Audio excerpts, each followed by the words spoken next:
email khó, báo giá cho khách, trả lời sếp, viết sao cho khéo. Trong video này, để Claude soạn hộ bản nháp, đúng người, đúng giọng, cả một loạt email cùng lúc. Và yên tâm, nó chỉ tạo nháp, không bao giờ tự gửi. Buổi sáng mở Gmail, bạn có bao nhiêu email đang chờ trả lời? Sếp giục báo cáo, khách hỏi báo giá, đồng nghiệp nhờ cập nhật cho khách. Email nào cũng phải nghĩ cách viết cho khéo, lịch sự với khách, rõ ràng với sếp mà vẫn phải nhanh. Tập 1, mình để Claude dọn hộp thư. Tập 2, Claude lo cả buổi sáng. Tập này, Claude viết hộ bạn luôn bản nháp trả lời. Đúng người, đúng giọng, đúng ngữ cảnh. Bạn chỉ đọc lại rồi bấm gửi. Thư hoàn hảo trong 1 phút. Đây là 3 việc Claude sẽ làm cho bạn trong tập này. 1. Đọc một email khó và soạn bản nháp trả lời đúng giọng văn. Ví dụ trả lời khách đang hỏi báo giá. 2. Trả lời hàng loạt, nhiều email cùng lúc, mỗi email một bản nháp riêng, mỗi người một giọng. 3. Chỉnh lại bản nháp cho lịch sự hơn, ngắn hơn hoặc đổi sang tiếng Anh, rồi lưu thành một project để lần sau chỉ gõ một dòng. Và điều quan trọng nhất, mình nhắc luôn từ đầu, Claude chỉ tạo bản nháp, nó không bao giờ tự gửi. Người bấm nút gửi luôn là bạn. Cần gì để làm theo? Để Claude tự đọc Gmail và soạn nháp ngay trong hộp thư, bạn cần gói trả phí 20 đô, khoảng 500.000 đồng mỗi tháng, Claude Pro, hoặc ChatGPT bản Plus cũng 20 đô. Lưu ý nhỏ, gói ChatGPT Go 5 đô, khoảng 125.000 thì chưa nối được Gmail. Cả hai gói đều thanh toán được qua App Store hay Google Play bằng thẻ ngân hàng trong nước, khỏi cần thẻ quốc tế. Còn nếu chưa muốn trả phí thì sao?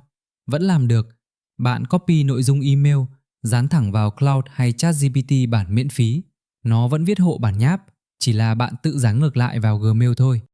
Trước khi soạn, mình nói về an toàn, phần mình thấy quan trọng nhất tập này. Ở tập 1 và 2, Claude chỉ đọc Gmail. Tập này khác, soạn nháp là một hành động ghi. Claude tạo ra thứ mới trong tài khoản của bạn, nên hãy xem quyền cho thật kỹ. Bấm ảnh đại diện, vào Customize, mở mục Connectors, rồi bấm vào Gmail. Bạn sẽ thấy phần Tool Permissions. Claude liệt kê rõ từng việc nó được phép làm.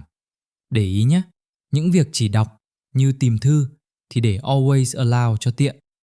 Nhưng việc tạo bản nháp, tức là ghi, Claude để mặc định là Needs Approval, nghĩa là phải hỏi bạn duyệt mỗi lần. Đây chính là tấm lưới an toàn. Claude không bao giờ âm thầm tạo hay gửi gì. Mỗi lần nó muốn ghi, bạn phải đồng ý. Toàn quyền vẫn trong tay bạn. Giờ thử việc đầu tiên, trả lời một email khó. Khách An Phú vừa hỏi báo giá gói dịch vụ social media cho tháng 7, gồm cả thiết kế lẫn chạy quảng cáo. Mình paste câu lệnh này, bạn copy y nguyên trong phần mô tả, đọc email mới nhất từ An Phú, soạn bản nháp trả lời, xác nhận sẽ gửi báo giá trong tuần và hỏi thêm ngân sách dự kiến cùng phạm vi công việc cho đúng. Giọng chuyên nghiệp, thân thiện, lưu thành nháp, đừng gửi. Gõ Enter. Claude đọc email rồi viết một bản trả lời gọn gàng, lịch sự. Để ý cái hay, nó nhớ ngữ cảnh là gói social media tháng 7, lại còn biết hỏi ngược lại ngân sách và phạm vi công việc. Đúng những thứ một bản trả lời vội vàng của con người hay quên, mà thiếu là không báo giá được. Và đây, khoảnh khắc quan trọng nhất. Claude xin phép tạo bản nháp. Needs Approval hiện ra. Mình bấm Allow. Claude lưu bản nháp vào Gmail, mở thư mục Drafts ra xem. Bản nháp nằm sẵn đó, chưa gửi đi đâu cả. Đọc lại một lượt, đúng tên khách, đúng việc, giọng vừa phải, sửa vài chữ nếu muốn, rồi mới tự tay bấm gửi. Claude soạn, bạn duyệt, đó là cả quy trình. Một email thì đã nhanh rồi, nhưng buổi sáng đâu chỉ có một. Mình gõ tiếp một câu lệnh, bảo Claude trả lời nốt 2 email còn lại cùng một lúc. 1. Trả lời sếp Hùng, xác nhận đã nhận yêu cầu và sẽ tổng hợp số liệu, gửi báo cáo Q2 đúng hạn, giọng trang trọng. 2. Trả lời khách Lan Anh, đang hỏi tiến độ đơn 1024, báo là đang kiểm tra, sẽ phản hồi trong hôm nay. Giọng thân thiện. Claude tạo 2 bản nháp riêng biệt, hay nhất là giọng văn. Thư cho sếp mở đầu chừng mực, đi thẳng vào việc, cam kết rõ mốc thời gian. Còn thư cho khách thì nhẹ nhàng, trấn an, kiểu bên em đang kiểm tra, sẽ phản hồi anh chị trong hôm nay. Cùng một lúc mà mỗi người một giọng. 3 email khó, một câu lệnh. Cái việc mà sáng nào cũng muốn của bạn cả nửa tiếng đắn đo, giờ xong trong vài giây, bạn chỉ còn việc đọc lại và duyệt. Có bản nháp rồi thì tinh chỉnh. Nhiều khi thư đầu chưa thật vừa ý, muốn lịch sự hơn, ngắn hơn, hoặc cần một bản tiếng Anh để gửi đối tác nước ngoài. Mình gõ, Lấy bản nháp trả lời an phú, viết lại trang trọng hơn và gói gọn trong 4-5 câu, rồi cho thêm một bản tiếng Anh. Claude viết lại ngay, bản tiếng Việt ngắn gọn, lịch sự hơn hẳn, kèm một bản tiếng Anh chỉn chu để gửi khách quốc tế. Cùng một nội dung, bạn chọn giọng và chọn độ dài, hay phải làm việc với đối tác Singapore, Nhật, Hàn, cứ bảo nó dịch sang đúng thứ tiếng đó, đỡ hẳn khoản ngồi tra từng câu. Để ý điều này, bạn ra lệnh bằng tiếng Việt bình thường thôi, lịch sự hơn, ngắn lại, dịch sang tiếng Anh. Không cần thực ngữ, không cần prompt cầu kỳ, cứ nói như nói với một người trợ lý. Và đây là mẹo để dùng mỗi ngày. Lưu thành một project. Project là một không gian riêng trong Claude. Nhớ sẵn cách bạn muốn làm việc. Mình tạo project tên trợ lý email.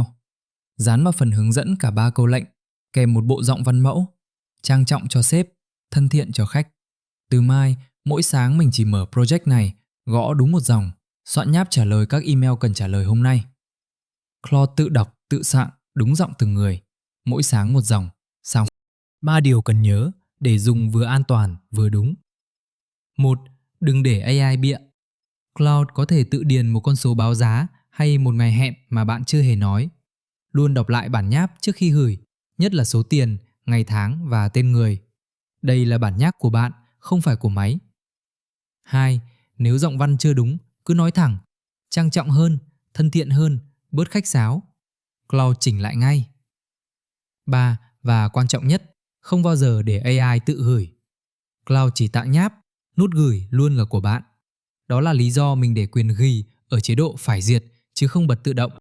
Vậy là từ một hộp thư đầy email phải đắn đo từng chữ, bạn có những bản nháp trả lời gọn gàng, đúng giọng chỉ trong 1 phút mà vẫn hoàn toàn kiểm soát, vì người bấm gửi luôn là bạn. Câu lệnh và bộ mẫu thư mình để hết trong phần mô tả, copy là dùng được ngay. Tuần sau, mình sẽ chỉ cách dán đên bản một cuộc họp vào Claude để nó biến thành danh sách việc cần làm và cả email giao việc cho từng người. Nhớ tập này hữu ích, để lại bình luận bạn hay phải viết loại email nào nhất. Mình sẽ làm một mẫu riêng cho loại đó. Cảm ơn các bạn đã xem, hẹn gặp lại tuần sau.